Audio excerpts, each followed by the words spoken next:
diriges al trabajo, a la escuela, al súper, a una fiesta incluso, o vas de viaje y tienes que tomar cierto número de transportes o incluso subirte en un avión. Empiezas a sentir una sensación de que algo te va a pasar. Entonces, esta sensación de algo me va a pasar me empieza a poner un poco inquieta, es que a lo que le podemos llamar intuición muchas veces es ansiedad.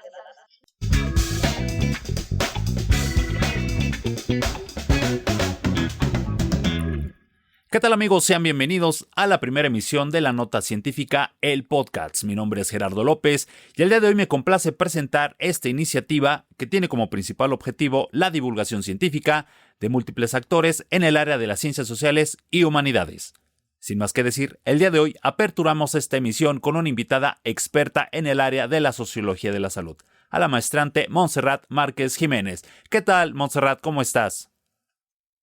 Hola Gerardo, muy bien, gracias. ¿Y tú? Muy bien, ya estamos aquí listos, súper listos para iniciar con esta charla. Cabe resaltar que Montserrat es beneficiaria del Programa Nacional de Posgrados CONACYT del Centro Universitario UAMX Nezahualcóyotl y nos trae una charla titulada Una sociedad con miedo, cuídate de la agorafobia. En este sentido, Giselle, platícanos en 10 segundos, que es el gran reto. ¿Qué es la agorafobia? Desde una perspectiva social, la agorafobia es algo que se construye socialmente a partir de las interacciones sociales de las y los actores, que obviamente como paciente también se desenvuelve en su mundo de vida y a partir de ahí empiezan a entretejerse estas relaciones sociales y de tal modo que se crea la agorafobia. Ok, interesante. Una de las dinámicas de este podcast, déjame decirte, es creemos una atmósfera para que nuestros radioescuchas, nuestra gente que nos sigue, comprenda poco a poco el tema central. ¿Qué es la agorafobia en un aspecto práctico? Primero que nada, muchas gracias. Hola a todas, a todos, a todos. Gerardo, muchas gracias por la oportunidad. Para ponerlos en contexto y adentrarlos en esta atmósfera, permítanme decirles que la agorafobia es estudiado al ser un trastorno mental desde una perspectiva clínica, es decir, que tanto la psiquiatría y la psicología son las amplias áreas dominantes para estudiar la agorafobia. No obstante, la sociología de la salud también ha hecho sus aportaciones a partir de diferentes enfoques. Me explico. Una de ellas es que al construirse la realidad socialmente, también las enfermedades mentales pueden construirse socialmente considerando las interacciones sociales, la cultura, el contexto histórico en el que se está viviendo y también el significado que cada persona le da a sus vivencias. Por ejemplo, desde una perspectiva sociológica nos adentramos directamente no en la mente de la persona que tiene agorafobia, sino en cómo esas experiencias sociales influyen en el desarrollo de un trastorno mental. Y a partir de esas experiencias sociales se van desarrollando conductas y también unas respuestas para poder desenvolverse en la sociedad. Ocupan un lugar en la sociedad como personas, en este caso, enfermas. Ok, muy bien. Creo que es un tema que platicábamos en un principio cuando empezábamos a planear esta charla, que está muy ad hoc a estos padecimientos, a estos trastornos que se ven, que se viven en pleno siglo XXI. Te pregunto rápidamente, Montserrat, ¿cómo identificar si una persona se encuentra pasando por un cuadro de agorafobia? ¿Hay algunos signos y síntomas o cómo lo podemos identificar? Hay muchos signos, muchos síntomas. Si nos vamos al DSM-5, que es el Manual Diagnóstico y Estadístico de Enfermedades Mentales en su quinta edición, ahí nos vamos a encontrar cuál test de revista, si tienes esto, si tienes el otro o aquello, y es como un checklist. Pero bueno, para ponerlos en términos muy prácticos, imagínense que un día van en la calle y desempeñan sus actividades con naturalidad. Te diriges al trabajo, a la escuela, al súper, a una fiesta incluso, o vas de viaje y tienes que tomar cierto número de transportes o incluso subirte en un avión.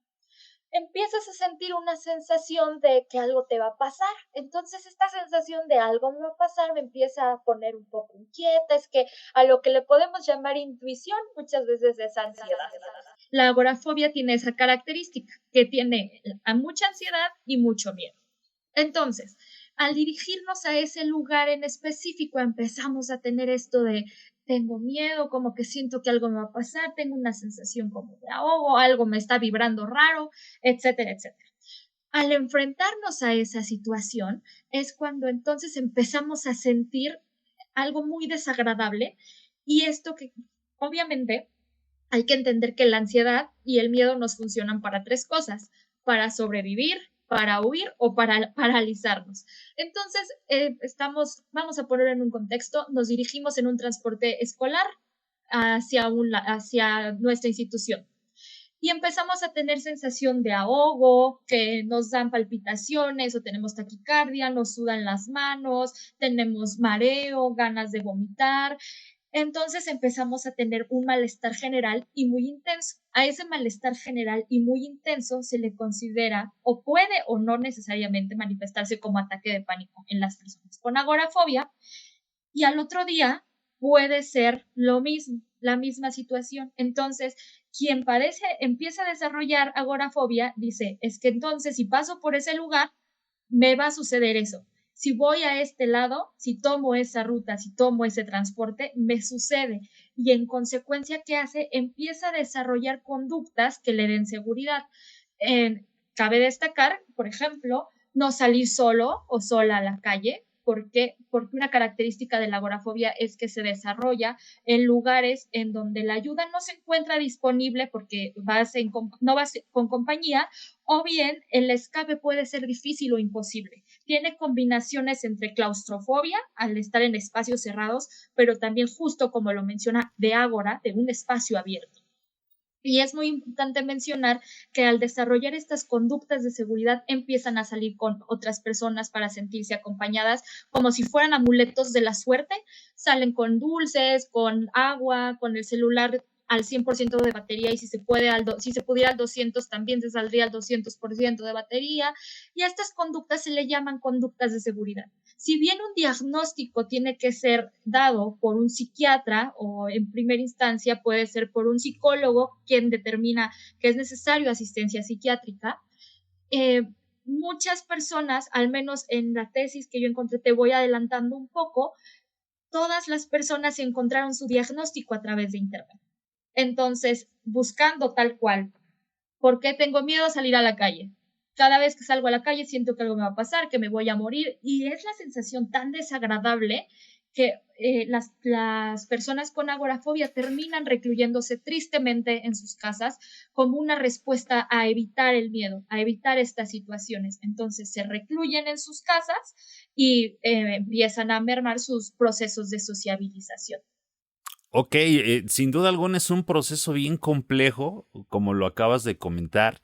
Entendamos, por ejemplo, que este tipo de padecimientos comúnmente pues son ocupados por las áreas de las ciencias de la salud, la psicología, pero es interesante también cómo otras disciplinas ahorita que está de moda, bueno, no está de moda, sino que se ha estado utilizando mucho la multidisciplinariedad. Yo te pregunto, a diferencia de la psicología o estas áreas de las ciencias clínicas, la sociología, ¿cómo aborda este tipo de fenómenos? La sociología de la salud en concreto, el paradigma o la visión de la construcción social de una enfermedad mental nos dice que a través de las interacciones sociales es que una enfermedad se construye, que si bien puede existir, que no es una posición negacionista, sí pueden existir factores genéticos, cerebrales, neuronales. Puede existir eso, es el entorno social el que determina potencialmente si una enfermedad o un trastorno mental se detona o no. Entonces, la sociología dice, ok, no nos vamos a adentrar a la parte de la mente, vámonos por este lado, los procesos y las interacciones sociales, el entorno, el contexto, la historia de vida de esta persona, qué fue lo que les pasó para que estas personas se consideren enfermas. ¿Por qué si ambas personas tienen miedo, por qué una desarrolla agorafobia y por qué otra no? Se va más al fenómeno. De hecho, no lo ven como, en la sociología no vemos como enfermedad en sí mismo, lo vemos como malestar. No seré yo la que haga en ese momento una encuesta al respecto, pero la sociología sí se adentra en cómo el contexto social, en particular la sociología de la salud, se enfoca en los determinantes sociales de la salud, como hasta la clase social, la cuestión de raza, el género, el contexto sociocultural determina muchísimo la forma en la que una persona enferma e influye directamente el proceso salud y enfermedad. Es decir, que a pesar de que la agorafobia puede existir tanto en hombres como mujeres, no se viven las mismas circunstancias, porque ya más adelante te comentaré entre los hallazgos que he encontrado, cómo ha sido bien interesante el que a pesar de ser que todos reciban una etiqueta, porque de eso también va la sociología de la salud, no pone etiquetas, entiende experiencias. Y a partir del entendimiento de esa experiencia es como construye un fenómeno más allá de, tienes que encajar con esto que dice una lista clínica, tienes que encajar con este diagnóstico y en consecuencia tienes que actuar como tal, como una persona enferma. La sociología dice, si bien pueden tener un diagnóstico, pero un diagnóstico no define a una persona. Lo que puede llegar a definir las circunstancias de una persona son los fenómenos sociales que lo rodean. Entonces, ahí es cuando la conversación y la discusión se enriquece desde ambas partes, no están peleadas, son conocimientos complementarios. Podríamos decir que somos los primos de la medicina social y a partir de ahí, bueno, generamos debate y conversación al respecto. Así es, sí, es bastante importante sobre todo hacer ese llamado que efectivamente no hay como que disciplinas contrarias unas con la otra, sino simplemente las disciplinas tienen esa empatía, esa capacidad de adaptarse a distintos métodos que hasta cierto punto suelen ser como complementarios, ¿no? Digo, al final de cuentas, la ciencia tiene su mismo objetivo, independientemente de qué disciplina sea, todos tenemos el mismo objetivo. Perfecto. Ahorita que mencionabas esas historias de vida, que me parece que, híjole, te has de encontrar bastantes temas, te pregunto, conforme te fuiste adentrando a esta investigación, ¿qué casos te has encontrado? ¿Qué detalles, qué bemoles has identificado? Y asimismo, ¿cómo has podido abordar este tipo de fenómenos? Pues abordarlos con muchísima cautela, porque al ser enfermedades o al ser personas que tienen una condición mental, al compartirte su historia de vida, fíjate que es bien interesante cómo te comparten dolencias y te comparten temores que a lo mejor ni hasta sus terapeutas, quienes tienen la posibilidad de hacerlo, no les han tenido esa confianza. Me explico. Obviamente uno de los efectos más devastadores de la agorafobia no solo es el confinamiento voluntario en sus casas, sino también la pérdida de oportunidades. Y muchas de las personas, si no es que en unanimidad a quienes entrevisté que fueron mujeres, una de las primeras cosas que me llamó la atención fue que ningún hombre se animó a participar. Pacté entrevistas con hombres, sin embargo, a la mera hora, pues decidieron no participar, lo cual es completamente respetable. Me acerqué a ellos y a ellas a través de grupos de Facebook que están administrados y diseñados para personas que tienen agorafobia. Les extendí la invitación, tuve un contacto inicial y ya desde ahí te vas dando cuenta cómo hay historias muy diferentes.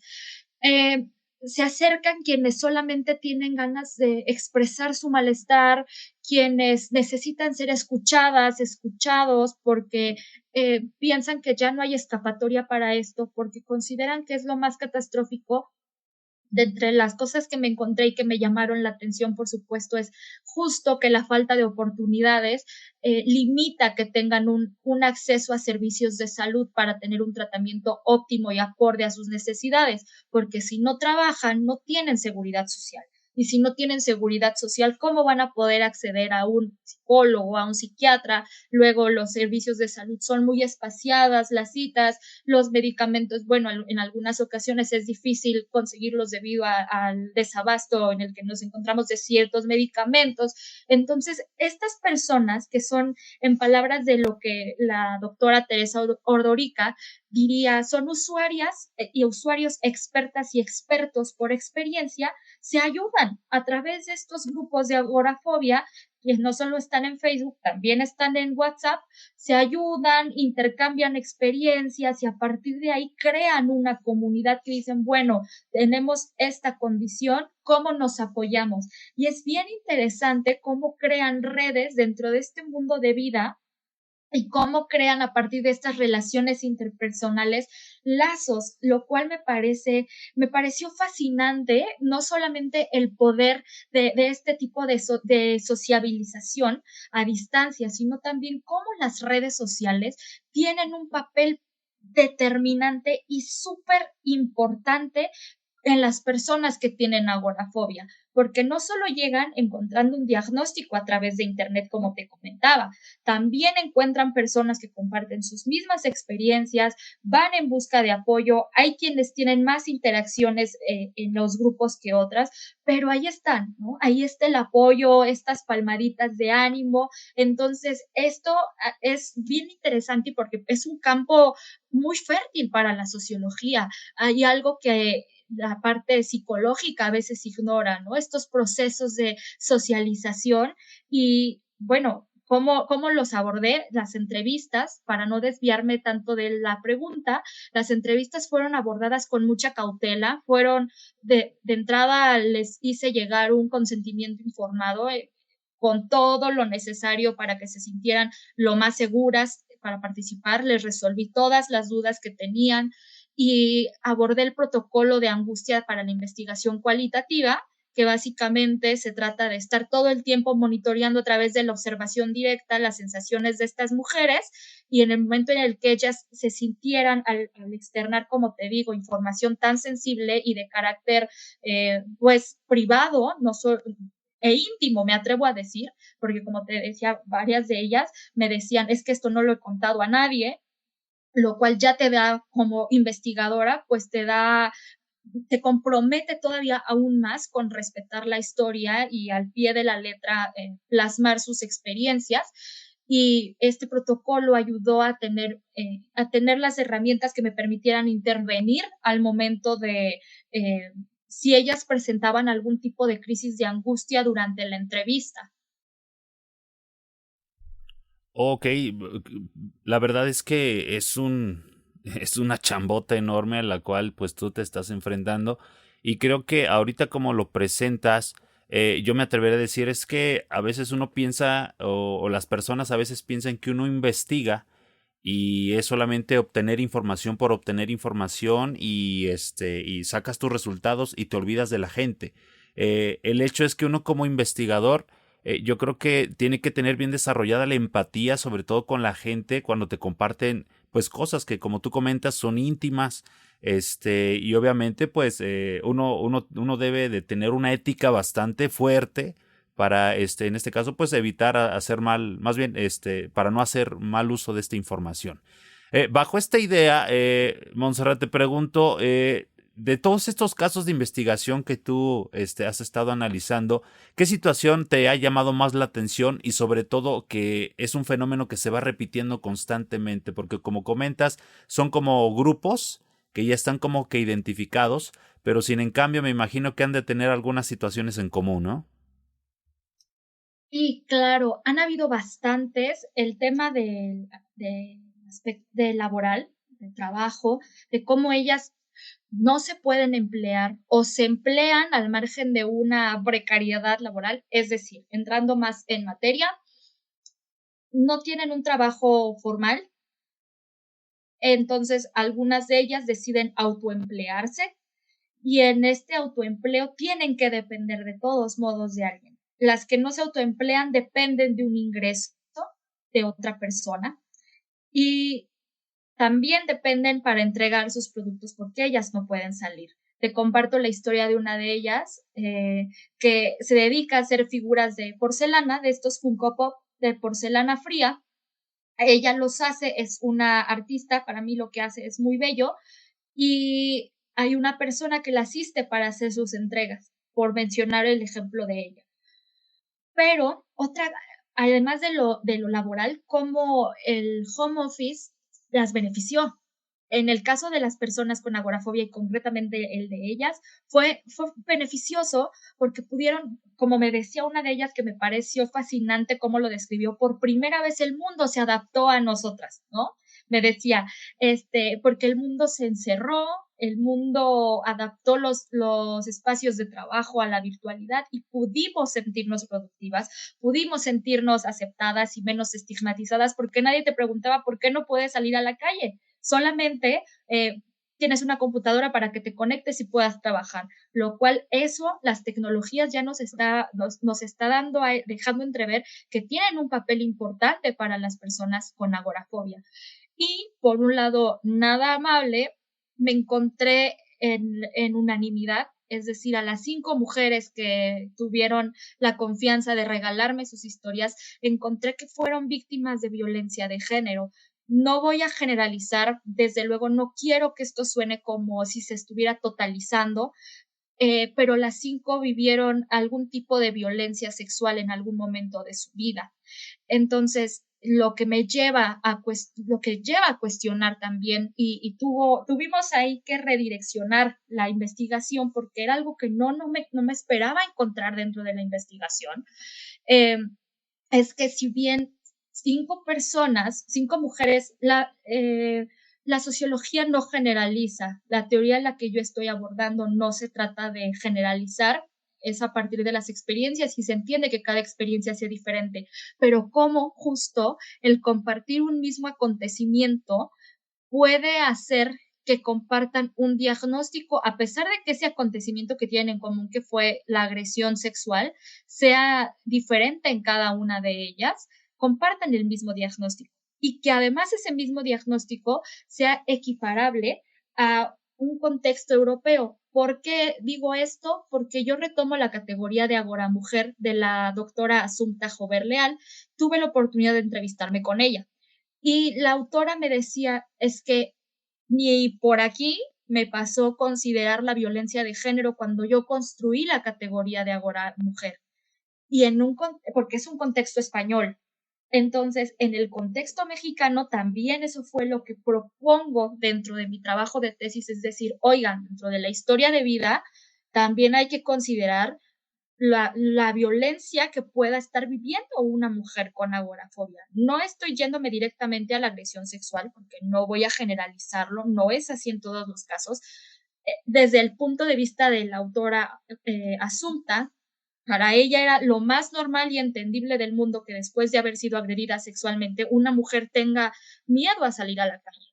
Pero en un contexto mexicano completamente diferente, cultural y socialmente al español, decimos, comparten un diagnóstico y nos están mirando desde la misma perspectiva a pesar de tener realidades distintas, a pesar de tener fenómenos y experiencias, todas están siendo etiquetadas con el mismo diagnóstico.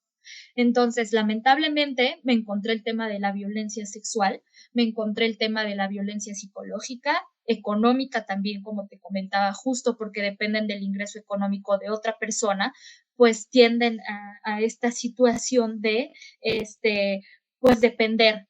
La dependencia es algo muy recurrente que encontré en las entrevistas, el tema de la estigmatización, de qué va a pensar la gente de nosotras, nos consideran locas, enfermas, inútiles, y también esta culpa. Hay una gran culpa a las mujeres que entrevisté, que son madres, una gran culpa y un gran pesar que tienen al vivir la maternidad como mujeres con agorafobia. El darle ese ejemplo, lo que socialmente, ahí es donde también entran los roles de género, la idea que ellas tienen o que les han inculcado de cómo tiene que verse la maternidad.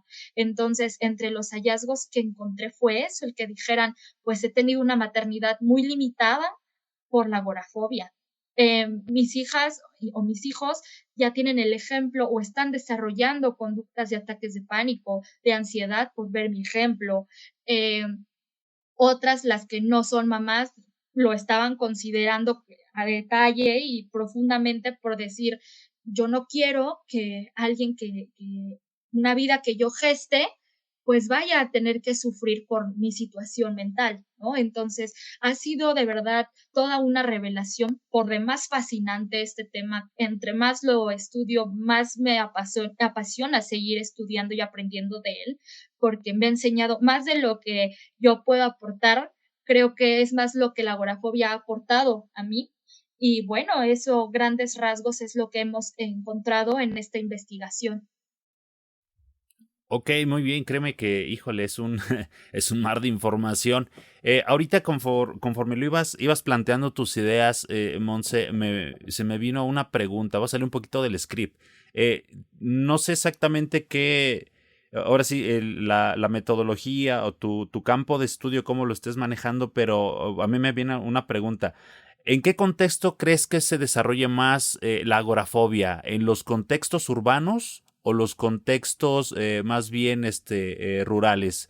Entendamos que son contextos diferentes, a pesar de que la migración de repente conecta una con la otra, pero hay ciertos factores que probablemente hagan la diferencia, ¿no crees? Sí, y qué gran pregunta, te la agradezco muchísimo, Gerardo, porque me encontré en ambos. Obviamente, a los contextos a los que yo me dirigí, pues son mujeres de contextos que pues tienen por lo menos conexión a Internet, ¿no? Pero coinciden en ser de clases bajas, de acuerdo a la categoría de clases bajas propuestas, de clases propuesta por el INEGI, ellas se autodenominan como clases baja. Entonces, y se entiende porque justo no trabajan, no tienen un ingreso, entonces ellas se denominan clases baja.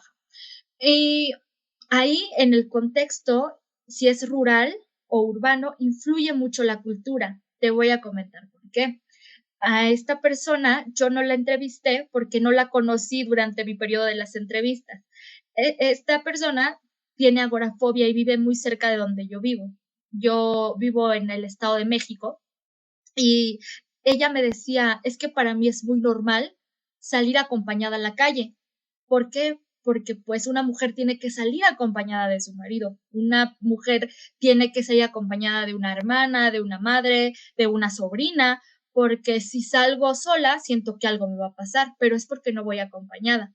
Conforme fuimos hablando y demás, ella tiene agorafobia, te digo, no la había conocido antes, pero justo es bien curioso cómo desde su contexto, desde un contexto rural, para ella es normal salir acompañada, ¿sí me explico? Porque ahí yo trabajé con mujeres de contextos urbanos, pero ahí hay otro contraste. Las investigaciones que yo hice durante la revisión de la literatura decía que la agorafobia se padecía mayormente en mujeres de contextos urbanos y de clases altas. Y aquí dijimos, ¿sabes qué? Hay un primer contraste. En México se desarrolla en clases bajas. ¿Por qué? Porque no hay un trabajo, porque no está considerado ni siquiera como discapacidad. En España tengo entendido que les dan un apoyo a quienes tienen agorafobia ya en un grado muy avanzado y limitante y que sea muy incapacitante. En México. Entonces, por esta razón, aquí es donde juega el contexto cultural. Bien interesante tu pregunta, porque sí, fueron contextos urbanos de estas mujeres y bueno, a partir de ahí, cada una de ellas fue entretejiendo su propia realidad. Muy bien, créeme que estoy anonadado, se dice así. Se me hace impresionante cómo este tipo de situaciones, aquí pues podemos poner otra pregunta de investigación, ¿no? Efectivamente, o sea, este es un padecimiento que a pesar de la sociedad, bueno, de tener su carga social, sus contextos sociales, también tiene un rubro más que es pues el contexto cultural, ¿no? Que pues trasciende, que pues prácticamente lo llevas como somos seres sociales, lo compartes y creo que también se me hace bastante importante la parte que tú dices que también inclusive las madres quienes desarrollan eso, también es un foco para que su descendencia, sus hijos, sus hijas puedan, digamos, crear o construir un padecimiento pues un poquito similar, ¿no? Ok, bastante importante este análisis. Para ir cerrando esta charla, Monse, te quiero preguntarte algo. los alcances de esta investigación que tú tienes. Por ejemplo, tú llevaste una hipótesis, o sea, una posible solución a la problemática, pero llegaste a campo y te diste cuenta que en el campo se rompen completamente los esquemas, ¿no? ¿Qué información desconocías que después de tu trabajo de campo lo tienes muy presente y que consideras que es, digamos, un elemento importante para darle contexto a esta investigación? Principalmente todo aquello relacionado al género, tanto para mujeres como los hombres. Te comparto que la agorafobia ha sido denominada por autoras como Becker como una enfermedad femenina. Entonces, al platicar con los hombres con los que tienen agorafobia y tuve un acercamiento con ellos y tal, ellos me explicaban que no asumen tener agorafobia, ¿no? Ellos lo toman, y no, tampoco voy a generalizar, pero coincidió en que de los hombres que me acerqué a entrevistar o con los que platiqué en un primer momento, 3 se autodenominan gamers. Entonces, ahí también me llamó mucho la atención cómo los roles de género juegan, porque como hombres, ellos eran gamers, no salen de sus casas porque se dedican a eso y encuentran un modo de vida a partir de las plataformas digitales y lo monetizan. Y en el caso de las mujeres, no era así, ¿no? Entonces, principalmente creo cómo influyen los roles de género y las tecnologías asistenciales, la importancia que pueden llegar a tener para las personas con agorafobia. Eso también aprendí mucho al respecto, es decir, como el teletrabajo, modelos de propuestas laborales que se pueden hacer vía remota, los servicios de telemedicina, cómo pueden representar un área de oportunidad para ayudar a las personas con agorafobia. Entonces, creo que sería uno de los alcances. En trabajo de campo me lo encontré. Yo soy licenciada en administración y podría decir que puede ser hasta una oportunidad de negocio para ayudar a estas personas y al mismo tiempo generar un ingreso, ¿no? Y ayudarles. Entonces, ya cerrando con esto, sí, el tema de género es algo que podría tener más, el tema de género, los estudios de género podría aportar más al campo de la agorafobia por los roles, ¿no? Cómo socialmente se ve una enfermedad y otra, y también los estudios culturales, porque la agorafobia en Japón se le denomina el síndrome hikikomori, por ejemplo. Y en el Medio Oriente, pues ni siquiera se puede pensar que la agorafobia es una enfermedad o que existe, puesto que por las leyes islámicas bajo las que se rigen, es completamente normal que las mujeres salgan acompañadas. Y me explico entonces cómo también en función de la cultura, el contexto y los procesos sociales, una enfermedad se va construyendo socialmente.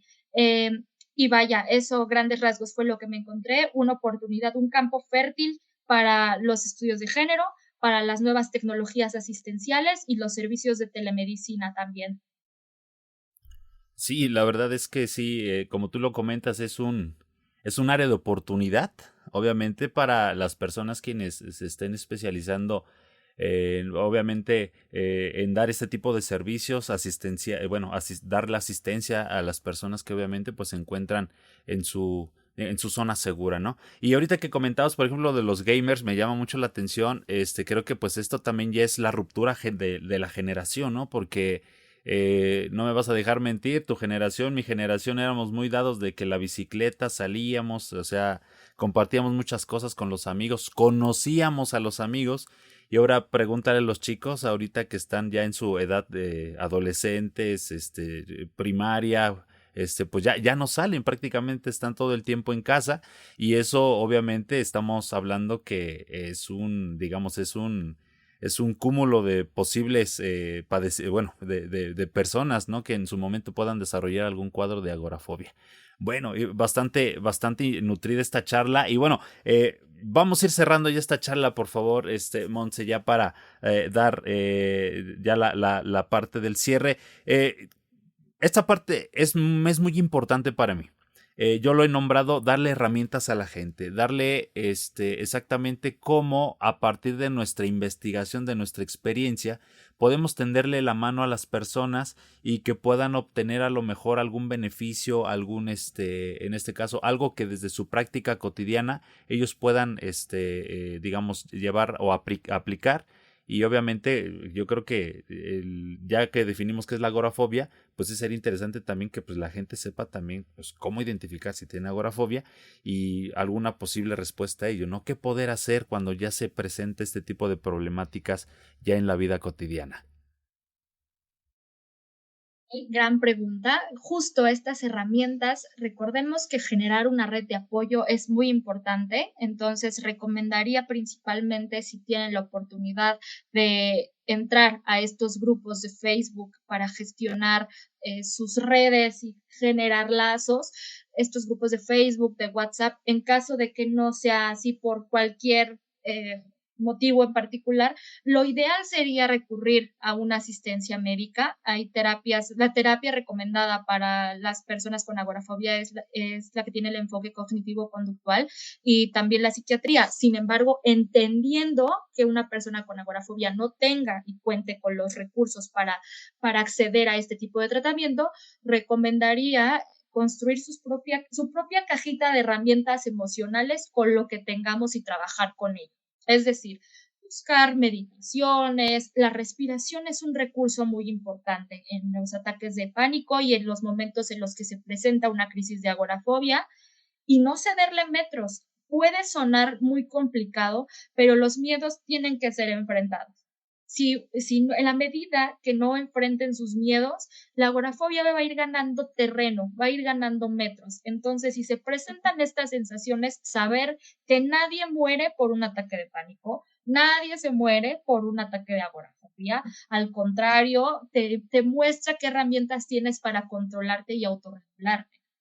Si pueden escuchar esos ejercicios de mindfulness, controlar su respiración, estos ejercicios, o de plano decir, pues que venga, ¿no? Si viene el ataque de agorafobia, que venga, aquí lo enfrento y no me va a pasar nada. Pueden también, para no aislarse, platicarlo con alguien a quien le tengan mucha confianza, explicarle lo que están pasando. Eso es muy importante también, que tengan una red de apoyo, tanto virtual como presencial, que puedan decirles, en este momento me cuesta trabajo hablar desde la total honestidad, el ser vulnerable no nos hace débiles para nada, y saber que no están solas, que no están solos, que existen herramientas en internet ahora, podcast como justo estos, pero de temáticas de autoayuda, ¿no? Que también ayudan a gestionar el malestar y hacer estas experiencias más llevaderas. Muy bien, bueno, Monse, pues con esto vamos ya cerrando este podcast. En verdad, estamos muy contentos y de manera personal te lo digo sinceramente, estoy bastante, digamos, encantado de tenerte aquí en este espacio. Es un tema bastante ad hoc a las problemáticas del siglo XXI y asimismo creo que es importante que la gente que escuchó este material pues esté atenta, ¿no? Resulta que no se trata. Luego, muchas veces por la violencia que vivimos día con día, no se trata de faltarle al respeto a las personas que a lo mejor presentan este tipo de situaciones, ¿no? Sino que también es la intención de este podcast, aparte de divulgar, pues es generar empatía en la gente. Hay que darle, obviamente, pues su espacio, el respeto que se merece y asimismo, pues apoyarlos, ¿no? Que es lo más importante. Monse, muchísimas gracias por estar en este espacio. Ojalá podamos vernos en un próximo, en una próxima emisión y obviamente tú sabes que esta es tu casa. Cuando gustes puedes, participar y obviamente pues las puertas están abiertas. Muchísimas gracias, Gerardo, por la oportunidad. Que no se quede este proyecto en una primera temporada, que haya más, de verdad, todos los éxitos y que todo marche perfecto en cada uno de los episodios. Gracias por la entrevista y por la oportunidad. De verdad, ha sido una gran charla. Por favor, ¿nos puedes compartir tus redes sociales o de qué manera podemos contactarte? Pueden encontrarme en Instagram como @GiselleMontse, MJ, y mi correo electrónico es gmarquezj550 @alumno.uamx.mx. Perfecto. Y asimismo, pues quisiéramos hacerte la invitación, Monse, para que igual si tienes algún material de publicación, algún artículo que tengas ahí, que esté próximo a ser publicado o que ya esté publicado, pues igual nos puedes compartir a lo mejor algún link, algún drive donde pueda las personas quienes nos escuchan accesar a él y obviamente pues saber un poquito más sobre tu material, ¿no? Claro que sí, por supuesto, te lo hago llegar. Muy bien, y bueno, amigas, amigos, de esta manera hemos llegado al final de este programa bastante nutrido, el podcast La Nota Científica. Se despide Gerardo López, responsable y editor de este pequeño proyecto que obviamente pues tiene la intención, el objetivo de divulgar la ciencia y qué más si no es a través de la voz de los expertos. Sin más por el momento, hemos llegado al final de este episodio. Agradecemos a todos quienes nos escuchen. Los invitamos para que continúen con nosotros en las siguientes publicaciones que se verán más adelante. Y bueno, estén pendientes porque este proyecto sigue y me parece que va con toda la actitud. Nos vemos hasta la próxima. Cuídate mucho, Giselle, y estamos a la orden. Bye.